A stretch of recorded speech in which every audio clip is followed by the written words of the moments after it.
Yo, thanks for checking out the Affecting Our Altruism podcast. This show brings you the voices of people who are doing incredible work to affect positive change in the world. We explore our unique relationships with the principles and community of effective altruism.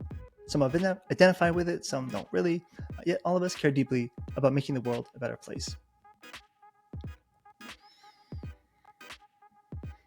We recorded this special episode in person at the EA Canada retreat following EAGX Toronto 2024. James Rayton, head of community at Giving What We Can, spent the last 4 years working and living in Somalia, Burundi, Rwanda, and Kenya for Save the Children and the United Nations. James knows more than many the scale of the challenge the world faces in global health, security, and development. It's because of this that he signed the 10% Giving Pledge and why he's now so delighted to be Giving What We Can's head of community. James is incredibly passionate about effective giving and growing the community of people who share this philosophy. In our episode today, James speaks about his journey into effective giving, his visions for growing the effective giving community, and some valuable insights from years of direct work in the field. I drop a love bomb towards the end and publicly make the 10% pledge for my own self. We're grateful that James took the time out of his day to join us today. Have a listen.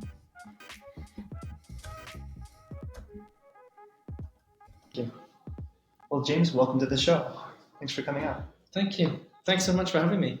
I've been learning more about EA, and one of the things I was excited about was this podcast. So it's nice to kind of be on it. It's nice, and it's the first time I've ever done a podcast before. So. Okay. Thanks for having me on. May it not be the last. We're shooting live from the Center for Social Innovation in Toronto, in Spadina neighborhood.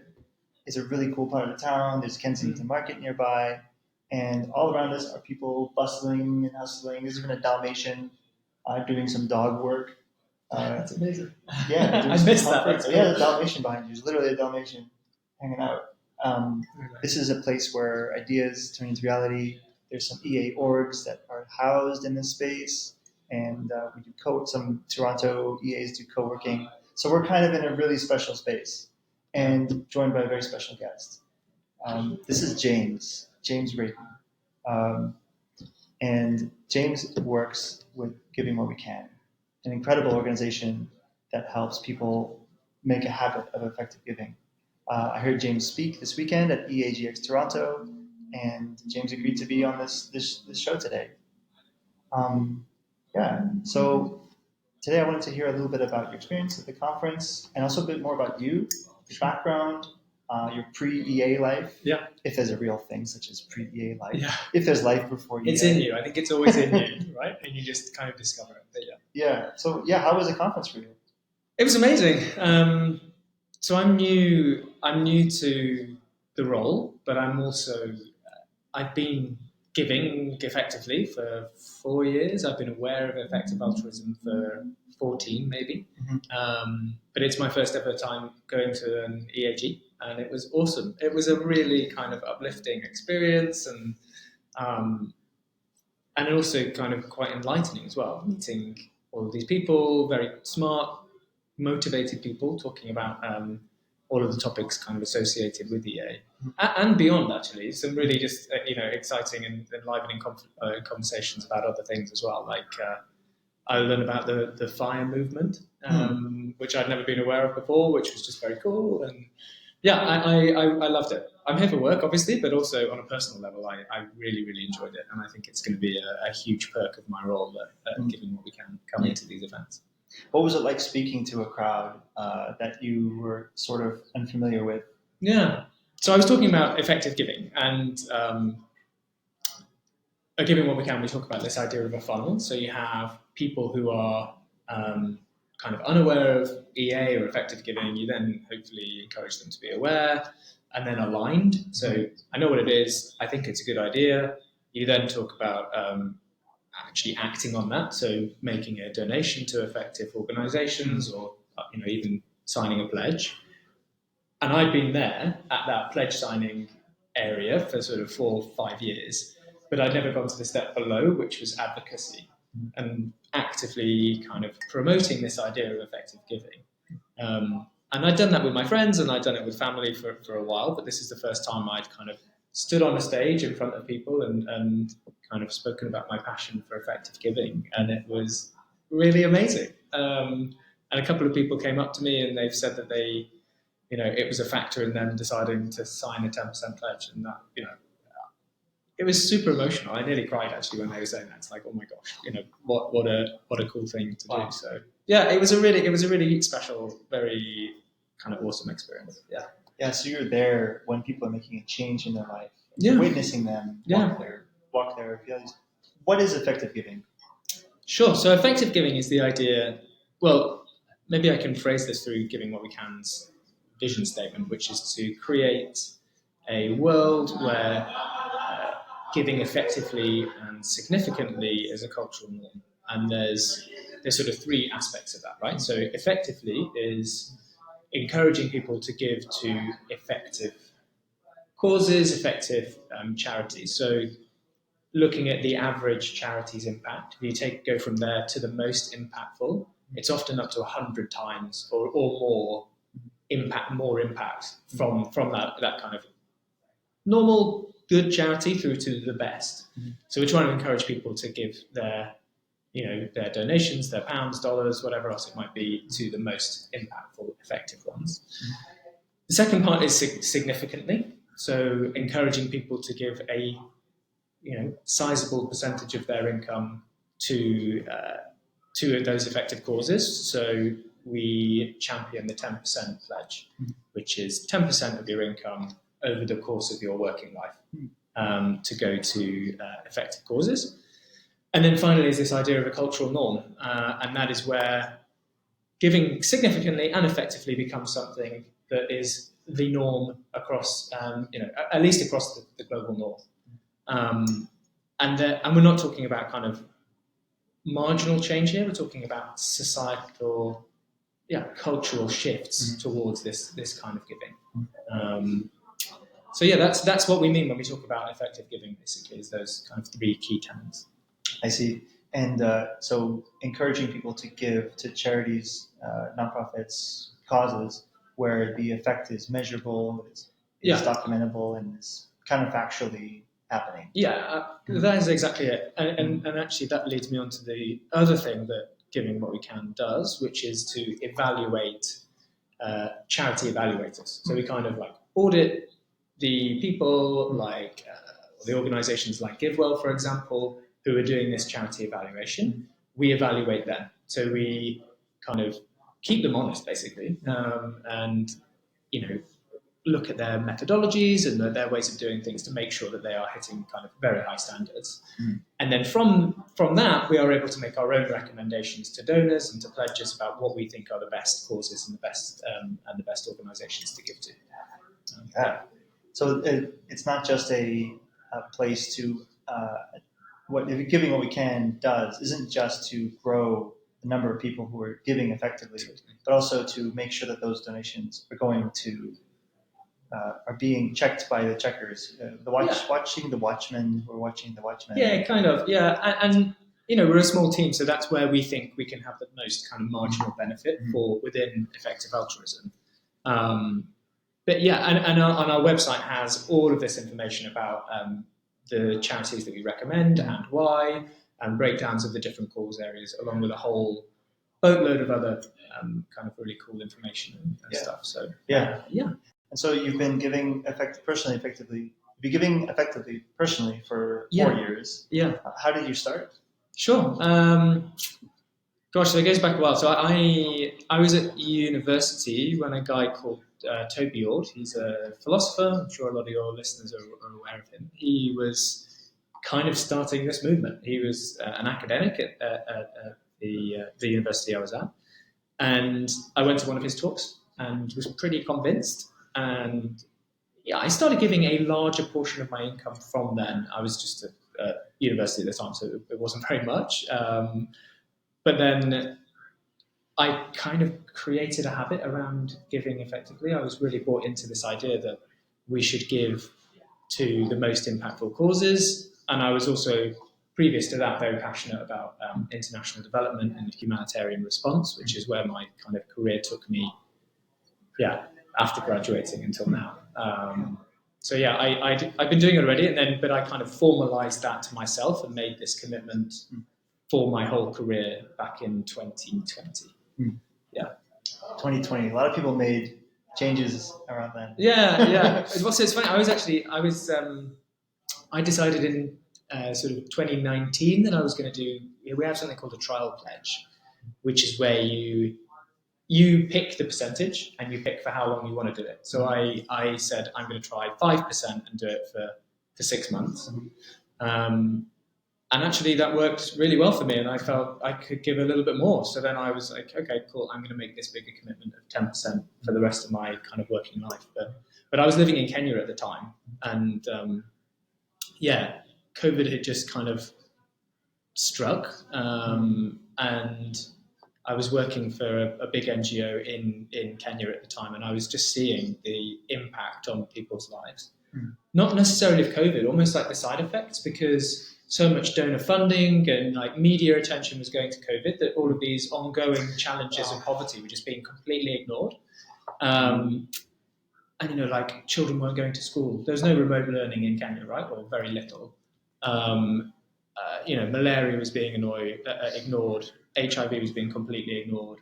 So for us, it was like this secondary crisis of how are we going to deal with that, and that also kind of sharpened my mind to being like, I have this income, I live a pretty comfortable life. I've been very lucky to have the education and to have the opportunities that I've had, and then being face to face with this,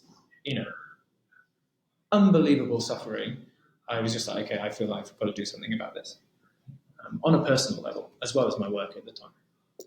So the do something was to increase your donations. Yeah, and to make the 10% pledge, to make that commitment. Yeah. Like, okay, I do really kind of viscerally, emotionally believe in this. Yeah. And so, that's kind of why it's one of the reasons why I kind of was like, I want to solidify this and make this something more kind of permanent in my life. Yeah. It sounds like you had an opportunity to really confront your values, and you had and then do something about it. Yeah. I think a lot of people face crises and just do something. Yeah. That is like some kind of self-care, or it's some kind of like regression towards a past where they go into dark places. It sounds like you found a way to really put your actions to work. You know what? I think like your point there and the words self-care are really interesting, because part of my motivation for doing this was because I was feeling bad about it. I was feeling guilty. I was feeling like I wasn't doing enough. And so at a base level, I like really hate this idea of inequality and suffering. And so that was my motivation. But also because of that, I was then feeling, guilty and bad about it. So by giving, I was also able to kind of reduce those feelings. This whole thing about like, is there any truly altruistic act? Maybe not. And maybe part of it was just doing it to make myself feel a bit better. But that is also true. Like I am now hugely proud of my giving, and it is one of the best and most defining parts of who I am. So yeah, it's that self-care thing is I think really important. I think what like the kind of crisis that some people take up smoking. You know what I mean? Like some people they deal with it that way. Some people take up running, or swimming. Like you took up swimming. You didn't start smoking. You didn't do like the self-serving negative thing. Yeah. You did the thing that's like, oh well, let me look at the results. Let me look at effectiveness. And really, like, I wish there was a way for crises to direct people towards like useful action instead of like coping mechanisms. It's funny again, like they're taking up smoking thing. Like so many frontline aid workers, you'll find that they're super stoic, kind of like hardcore, hard, unemotional people. And you ask them why, and they're basically like, I can't do this job for 20 years. Like I can't be working in Gaza or Yemen or Burundi or wherever else it might be. Even local staff, they're just like, I can't. It is painful to do this. And so some of them kind of like shut down. Like I'm sure the rate of alcoholism in the aid sector is way above the average, and whatever else it might be. I just think it's a coping mechanism because when you're put face to face with some of the challenges that the aid sector and the humanitarian response sector, whatever else, is dealing with, I can completely see why you would just be like, I can't deal with this. Emotionally, I can't deal with this. Now, set the stage for me a little bit more. You were in Kenya at the time? Yeah, sure. So should I say Kenya or Kenya? Kenya. Kenya, with an E. Yeah. Kenya. Yeah. Gosh, so yeah, I was working for this NGO. I was working for Save the Children, and I moved to Kenya, and I was basically doing our impact investment work. So we were investing in child-focused businesses, so giving them loans, giving them basically like very favourable access to equity, so that they could then grow their operations. Is it the Mohammed Yunus type stuff, like microloans? Yeah, kind of like microloans, but and like low or no interest loans for businesses that were focusing on children. So I started doing that, and we were like doing assessments. I was visiting refugee camps a lot to go and meet the businesses, and it was a really cool thing, and a completely new way for Save the Children to operate, more sustainable. We were attracting new kinds of finance, but for me also it was a really great opportunity to like go and meet people and go and see what their innovative solutions were for some of the challenges we were dealing with. So yeah, I had 3 years living in Kenya, but I was working maybe 1 or 2 weeks per month. I was in Burundi, which is the poorest country in the world, and also in poorest. Yeah. Wow. It's a really tough, unenviable crown. Yeah. So I did that again, really rewarding work, good work, and then most recently I was the UN's crisis response manager for Somalia. So Somalia, one of the most kind of complex, difficult contexts in the world. You've got clan dynamics, religious dynamics. There's an Al-Shabaab insurgency, huge kind of gender inequality. There's a lot of stuff going on there, and my job was to manage our crisis response centre. So basically, my main job while I was there was dealing with flooding. So we had huge flooding in Somalia. On top of all that. Yeah, exactly. And it was just, again, very rewarding, but also incredibly draining and challenging work. And also, if I can just say, like another reason why I'm so kind of proud to be working for Giving What We Can is I saw firsthand how inefficient and ineffective some of these big bureaucratic UN ways of working are. And honestly, going from that to Giving What We Can, where we're really promoting efficiency and everything else, has been like a complete breath of fresh air. Wow. So yeah, that's a bit of context. The last kind of 5 years, I suppose. Wow. So you really have like an experience to draw upon, and like to see what effects occur in nonprofit. And can you say that UN is a nonprofit? What even is it? Yeah, it's kind of like I don't know. It's like this supranational body. Yeah, sort of government. And actually, to be honest, like I think that's one of the challenges that the UN faces, is that they don't have this scrutiny that maybe NGOs do, or even national aid budgets do, and so they don't have that kind of efficiency motive that other organisations do. But look, I don't want to badmouth them. They were doing good work. I think what I'm now realising is that kind of good isn't good enough, and particularly for my own donations. I don't want to give to an organisation that is doing, okay, good work. I want to give to the best, and that's why I'm so passionate about Giving What We Can and effective altruism more generally, because the difference you can have by donating to the most impactful causes and the most impactful organizations is just mind-blowing. James, did you see this guy who posted, I think his name is Anthony, an African Ugandan farmer who recently posted an EA form, created some stir. And he's saying like, y'all, EAs, all y'all, so I'm from Texas, he doesn't sound like it. He doesn't sound like a guy from Dallas. Everybody, effective altruists, I don't see any of your work happening in my neighborhood. I am in he says the poorest place is the poorest part is the Sure. poorest town, and and there's a really fascinating conversation there where like the target audience of people wanting to do the most good is like, hey guys, I'm like over here. Yeah. Where's the aid at? Yeah. I worry continuously about this type of situation. Yeah. And do you see the aid being distributed to people like from famous EA orgs, such as like, have you ever seen the implementation of the operation? Yeah. I have seen that work, and I do believe in that work. And the organisation, the charities that give well and Giving What We Can and other kind of charity evaluators recommend are often having super impactful work in these areas.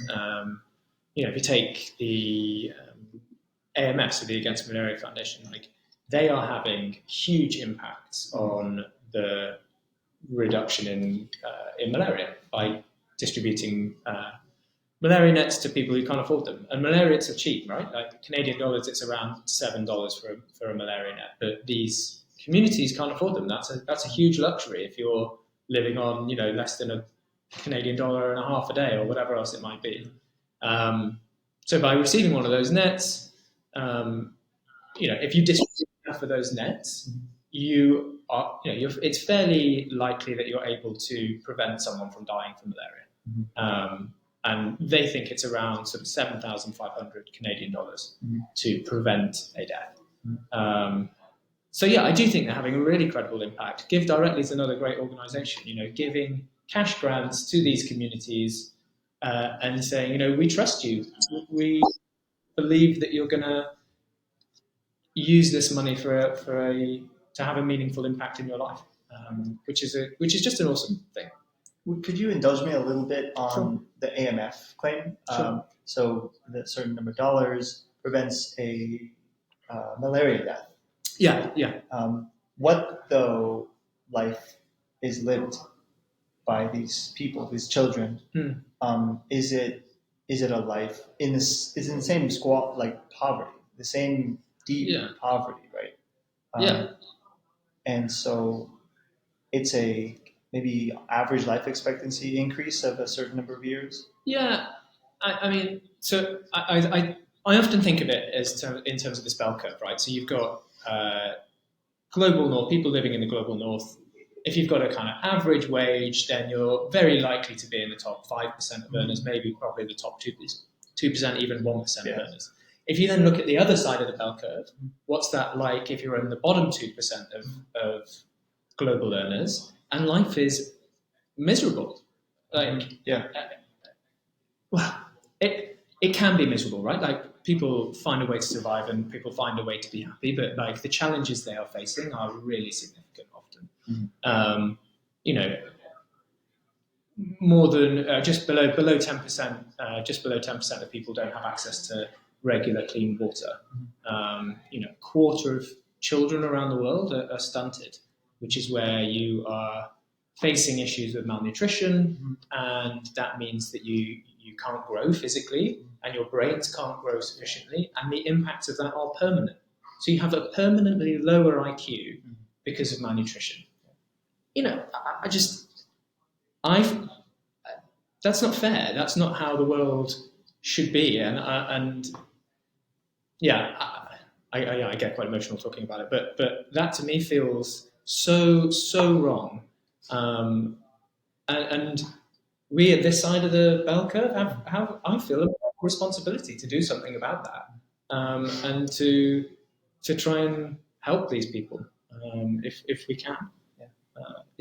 And people feel you on that. Yeah, it's tough. It's really tough. I'm very kind of conscious that I don't want to lump millions of people into the same boat, right? Like, I would often kind of go to refugee camps and actually just have a really nice time because people were so lovely and like have so hospitable and actually like have quite a nice experience. But it was also just really humbling that you can have that kind of life while you're facing these kind of challenges, and it's quite overwhelming. And I think for me at least, that's why I do feel so passionate about this, because I've been in a position where I've got to kind of witness it and meet people who are facing those challenges, and that's quite. I feel like that's something that I carry with me, and I wish more people could kind of carry that down as well. Yeah. Yeah. Yeah, thanks for bringing that to the community. That I think a lot of people in the global north don't come in with experiences, face-to-face experiences with dire poverty that inform their choices, and that's really valuable confrontation to have experienced. Yeah, and appreciate that. There's something about my question earlier where I asked, okay, so if we prevent a death from occurring from malaria, um, that life is still lived in a kind of deep poverty, and that's still not good enough for anybody. For them, it's not. It's not. For these people. What do you make of this? Like, there's this. I'm exploring this. How do I relate to randomista type stuff? How do I relate to hyper-specific charity, which is demonstrated to be work, versus this like I'm not okay with this. It's just not okay that this is happening. Yeah. The 10% pledge is almost like absurd. Like as high as it is compared to the average donor. Yeah. I learned this weekend that it's 2% is the average donor in America. In the US, yeah. I just think like, how can poverty exist? How can we let this happen? Yeah. We're living in a state of moral catastrophe. Yeah. While people are donating money to the pet shelter. The pet shelter. The pet, like pets. Yeah. Excuse me, companion animals. We're in the animal advocacy space. So, I'm really outraged by it and by the way the world is. It's just not like, so I feel like a 10% pledge is just not even close to enough. Or what do you think about it? What do you think of the broader fact that we have extreme poverty? Do you feel that like eventually it'll be okay soon? That we're on? We are on a positive trend. I mean, well, as a percentage of population. So let's take sub-Saharan Africa as at a kind of continental level. The percentage of people living in poverty is actually going down, which is obviously a really wonderful thing. Because population growth is so high, the absolute numbers of people living in extreme poverty is actually increasing. So it is a massively challenging issue, and I guess for me, at a sort of philosophical level, I found Peter Singer to be really good on this. He kind of talks about just because it's not happening in front of you doesn't mean it's not happening. Which is so like, and in philosophy also kind of like the doctrine of I think it's like the doctrine of familial relations or something. So like you would do more for your family, which is intuitively the right thing to do than you would for a stranger on the street, and maybe you might do something for the person that you know than you would do for a stranger, and blah, blah, blah. And if you take that to its kind of logical extreme within humanity, that's why people give to the companion animal, because they know it. They see it every single day. You're not seeing some kind of windswept hillside in Burundi where they've erected a kind of temporary shelter. Like, you're not seeing that. That's not in your face all the time in the same way that like homelessness is or whatever else. But I completely buy what Peter Singer's saying, which is, just because you're not seeing it doesn't mean it's not happening. And actually, it's way worse. It's way worse than the challenges that we're facing in the global north. It's so bad. There's that, and then like that experience of like distance affecting people's behavior is, I think, extreme in the case of farmed animals. Thinking about like ag-gag laws, and there's some recent wins in Ontario, but ag-gag laws prevent people from learning how bad it is in factory farms. I didn't know that. That's awful. That's shocking. It's like laws in the books around the developed world for sure. Elsewhere, I don't know, that say make it illegal to publish journalism, to publish photographs and video evidence of the stuff that happens in factory. So that's fed by this human nature that if we don't feel it, right? Yeah. Um, Yeah. and That's terrible. That's shocking. And we can take that further out. Like if we want to go a little galaxy brain, like global health and development, poverty, this is classic effective altruism in my perception. Like, Yeah. and then farmed animal agriculture and the atrocities occurring in factories right now. That's also a classic issue because, well, we expand our moral circle, we get beyond the species layer. Yeah. And then further along, there's less familiar animals like crustaceans and black soldier flies even. Yeah. Because we don't see them, we don't think about them. Yeah. It doesn't mean they're not experiencing pain and pleasure. Or even if you kind of take that further, you start getting into this long-termism argument about kind of the most disenfranchised group are those who haven't been born yet, right? Yeah. Like, we've got no idea about that. Like, and how can we think about how to kind of prioritize their interests and their... Long-termism breaks my brain. Yeah. So bad. But it's interesting. I've never actually thought about it in terms of that spectrum of like, okay, on one side, you've got the kind of pet shelter, homeless people, you're seeing them more regularly. Then you've got kind of, global issues with global health where you might see it on the news occasionally, through to like not being allowed to find out about factory farming and the abuses happening there. And then on the kind of far extreme on the other side, you've got like the future and what is that going to be like and how can we support those, beings. It's an interesting framework, actually. It's an urgent philosophy. Yeah. That's what's so sexy about effective altruism, in my point of view, is it's like these are philosophical problems that we kind of have to figure out. AI is a very abstract things. Like what is suffering? Like what is being like with the AI overlords? Can I be suffer as a result of being like super convenient, have a convenient life where like all my needs are met, but I'm like, so I mean, this is fun stuff. Yeah, it's cool. At an EA conference, you get to talk to people. I was exactly going to say this. This is a plug. If you're enjoying listening to this conversation, which I don't know, hopefully you are, but like this is the kind of conversation you can have at these events, and it's just with people who have done this thinking and like really just have these mind-blowing ideas. And I've loved this weekend having conversations like this, it kind of supports you and it makes you feel that you're doing something meaningful. Even just engaging in the topic is a really good thing to do. Once you start thinking about it, it can get into your head. I guess quick plug. There's there's going to be another one in Bengaluru and then Singapore, virtual, and Australasia, all before the end of the year. And then the year starts over. And we start again. Yeah.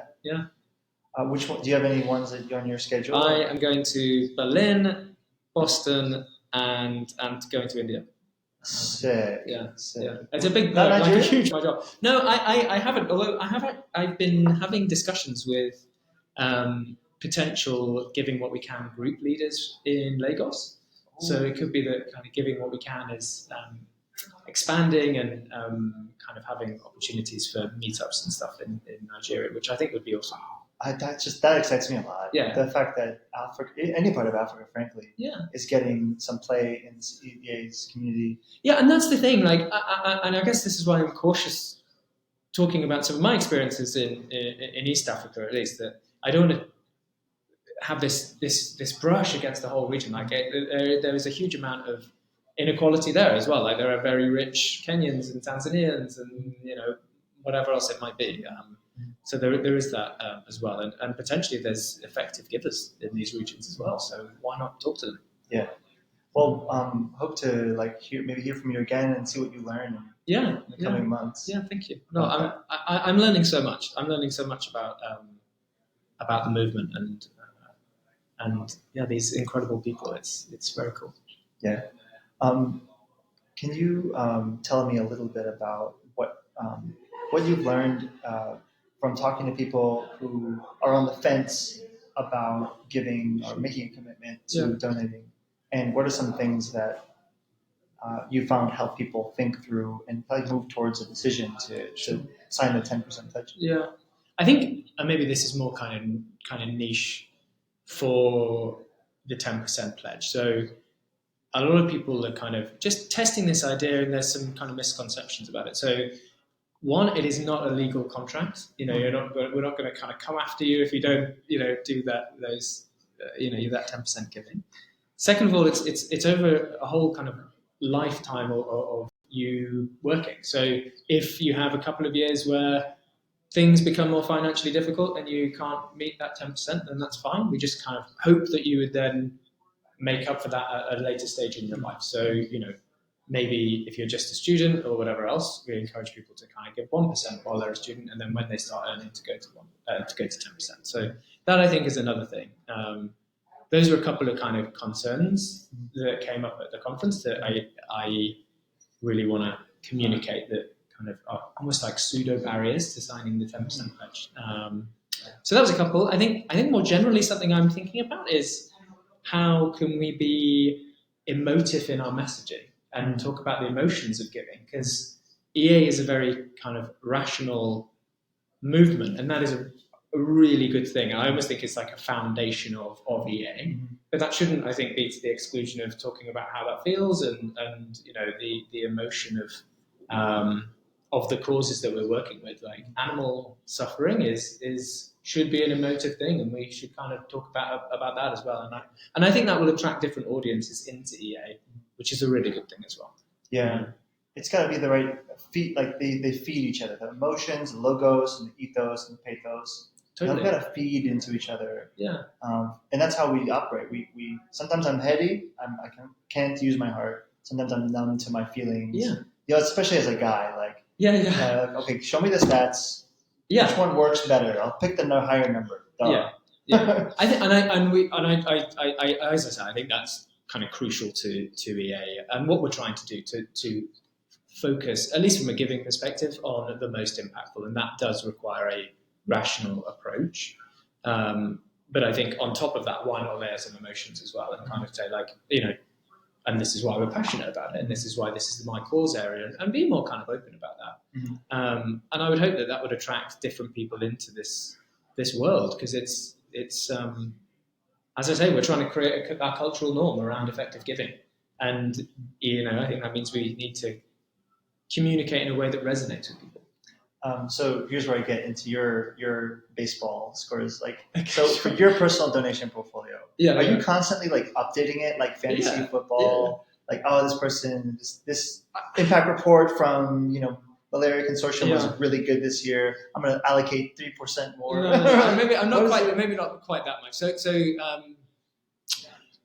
before I sort of really focused on giving super effectively, so we're talking like 2015 here, so I was still kind of exploring around my giving. My focus was around basically overpopulation. So I had this theory that a lot of challenges come from basically there being too many humans on the planet. So I kind of focused on that. So I was looking at things like... Ooh, go ahead. Yeah, maybe this is morally interesting in itself. Very interesting. I have a question for you. Yeah, I was then focusing on access to contraceptions. I was also focusing on women's education. So at least again in sub-Saharan Africa, so my experience and my kind of focus previously was women who have access to education and are able to complete education, have fewer children. So for me, there was like multiple benefits to that kind of donation in terms of gender equality, but also in terms of reducing the population in a kind of morally acceptable way. Right. So, quick question. Just a side note: is EA eugenicist? Just a side question. By the way, that's a great question. No, I don't think it is. It wasn't supposed to be a question. And that's why. An easy one. Yeah. It isn't. And at least in my giving, it's about, I suppose, preventing births from happening.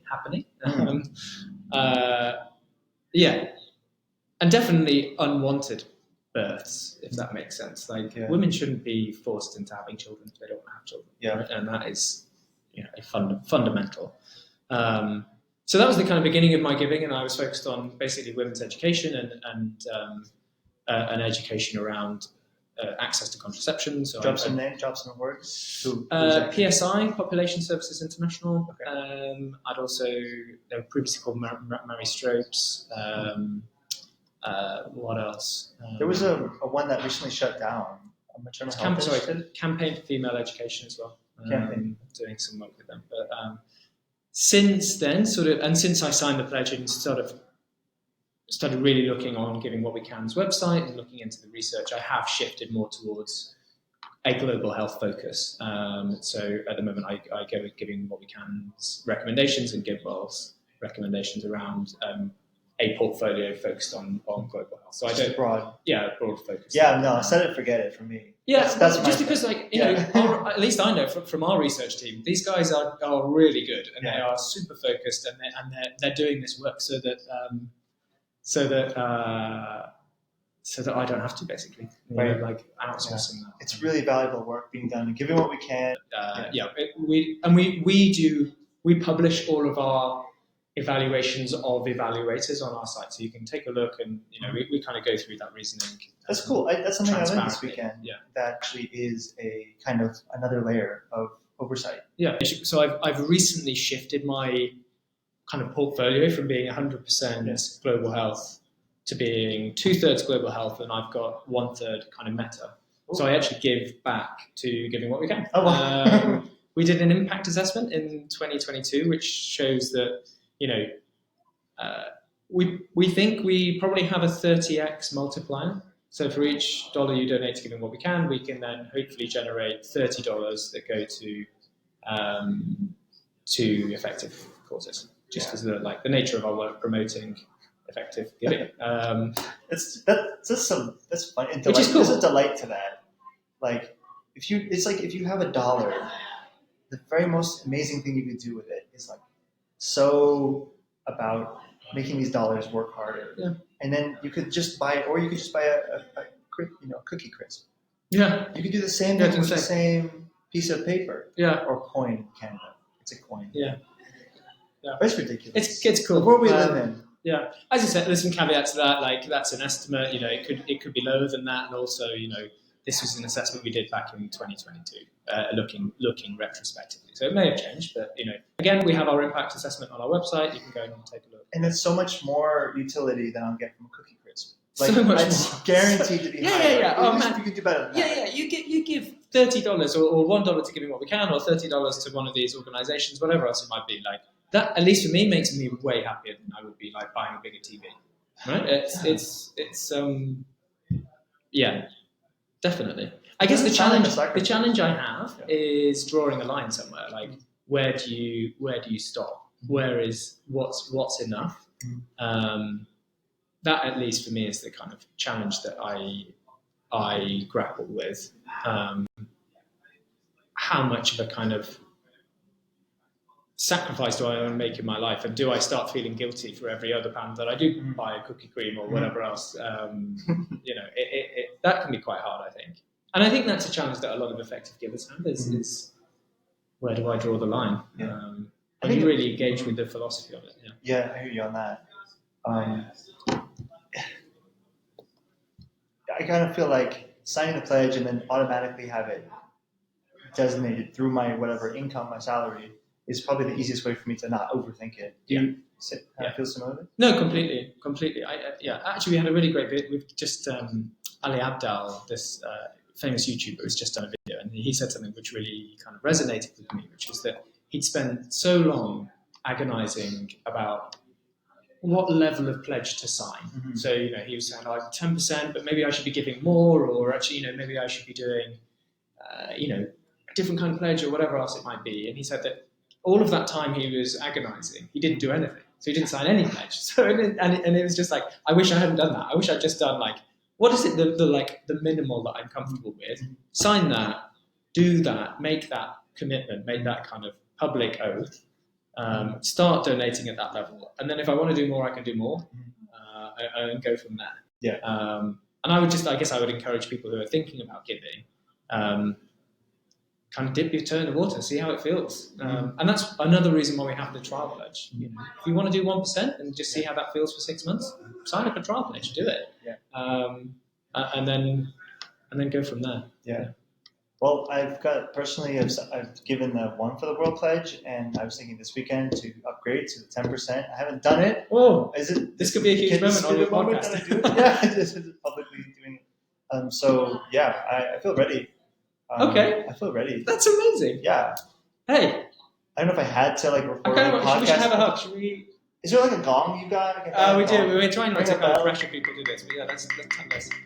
Yeah. That's amazing. Yeah, let's go. Hey. Oh, that's awesome. That's really awesome. Thank you. Yeah, let's do it. Yeah. Okay. Yeah, I don't need that. I can share that. That's amazing. For sure.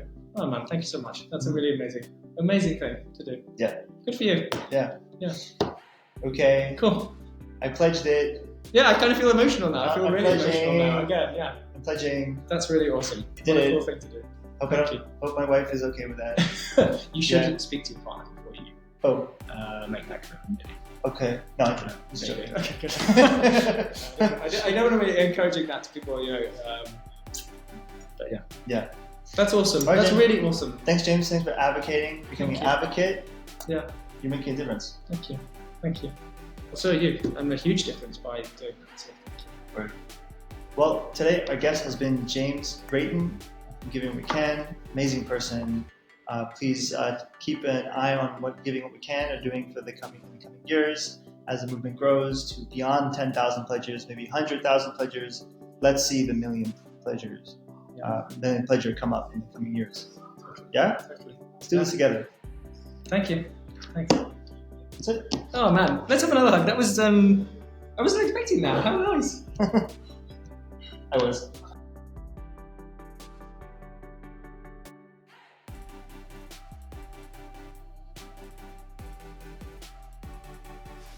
So I want you to not go through what I just went through for the last few years between the day I said to myself, "You're right, Dr. Peter Singer. I really should get my boots wet, my fancy boots wet, and sign that 10% pledge," and actually making the public commitment to practice genuine charity. Upon reflection, no significant arguments have made themselves known to me since then. I've just lacked follow through.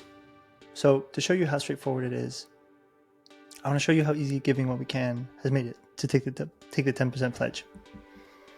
You go to this website, givingwhatwecan.org, and click on pledge. Boom. Take the pledge, and you select from these options. If you're employed, student, retired, or unemployed.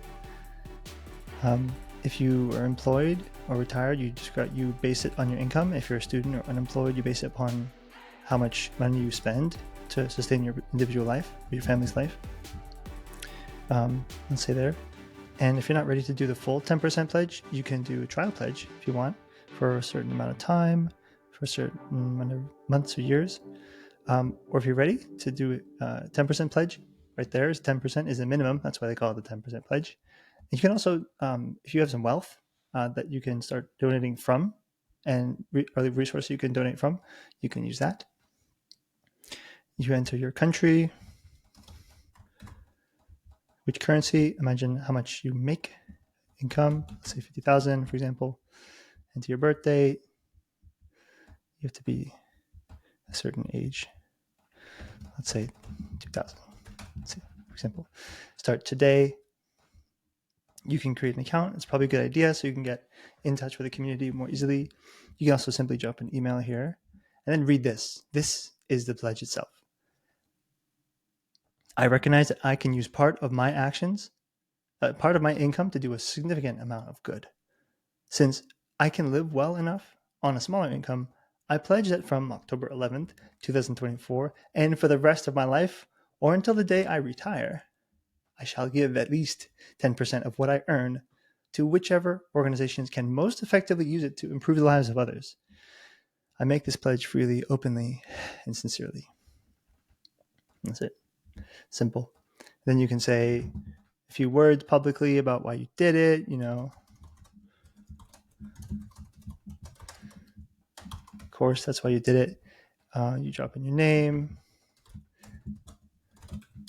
And then click on that. And then boom, this little pink button is it. And that's how you take the 10% pledge. Now, you could do all that. Or you could just not. You can just make a commitment between yourself and the Flying Spaghetti Monster and and just say to yourself or to a different group of people that you are going to commit. There's nobody's telling you what you should do, and it's not legally binding anyway. It's just a community thing, and it's a personal pledge. But I think it's a good idea to use this website, and leverage the Giving What We Can community, and specifically because Giving What We Can does a lot of work to vet which organizations are currently doing some of the best work out there, and they give you a lot of options based upon what matters to you. They use really high standards to vet organizations and assess the assessors, as you might have heard in the interview just now. And this is the conversation around effective altruism. It's like finding the best opportunities to help others that are out there, and Giving What We Can play an important role in this ecosystem. IMHO. Now, this is where the action really happens.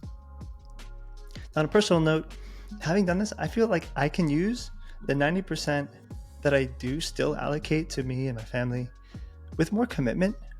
I have faith that up until now, it's not really been like I haven't been able to commit as much to myself, because I know, like, what if I could do more for others? This helps me create a little clarity around like my contribution to the world. It helps me at an emotional level, and it helps me feel like I can really just enjoy what I do have and what I can do for myself. And and personally, I'm going to do a lump sum, I think, at the end of this year, in one big check to one or more organizations that I find are some of the most effective ones out there. Once I know how much I've got to share, and at that point, it'll be real, and I can really feel like things are going to be a bit more okay in the world, and because of me, rather because of this choice that I've made, and I don't doubt it's going to feel that good. It's going to feel good, and it's a relief. So, listener, viewer, be picky. Be picky about where you direct your energy, in the form of money or in the form of energy, life, work. It's your choice. It's your free will. But be picky. Don't waste it. And don't get stuck in rumination. Commit, and good luck. I still feel the excitement and inspiration that was in the room after the EAGX Toronto weekend and the conference, the retreat afterwards. Meeting up with people in person, committed to using reason and evidence to do the most they could for others, it gave me this feeling of rowing in the same direction, like diverse as a community may be. If you're interested in being a part of an effective altruism conference, there's a lot coming up around the world this year. India's got one in Bengaluru, October 19th through 20th. There's a main stage in Boston, November 1 through 3. I'll be there. Hit me up if you want to talk about something. If you want to be on a podcast episode, I should have time for a couple of recordings. EAGX Virtual takes place 15 through 17 November. Like, who can miss that? It's on the internet. Australasia will happen in the weekend of 22nd through 24th of November. And then Singapore's got one, an EAGX, on 14 through 15 December. This is all this year. It's crazy. There's so many ways to get plugged into this community. All right, so what do you think? As I say, this podcast is a truth-seeking one. It's a truth-seeking podcast. So if I made a mistake or you just disagree with my whole point and my thesis, I'm here to learn. If you're listening to this and you disagree or have something to add, please join the conversation on any of our social medias at Affecting Our Altruism, spelled with an E, effecting, like effecting with an E. I'd love to hear you out. Keep the conversation rolling. And yeah, hit me up. So the next episode will be the last one in a series of 3 about effective giving from SK, from RC Forward. Stay tuned for that one. If this topic excites you, please stay subscribed to us on all of our social media platforms, including podcasts, so you don't miss notifications, ding, ding, ding, about when the next one comes out. Anyway, that's enough from me. Thank you for listening, and now go change the world.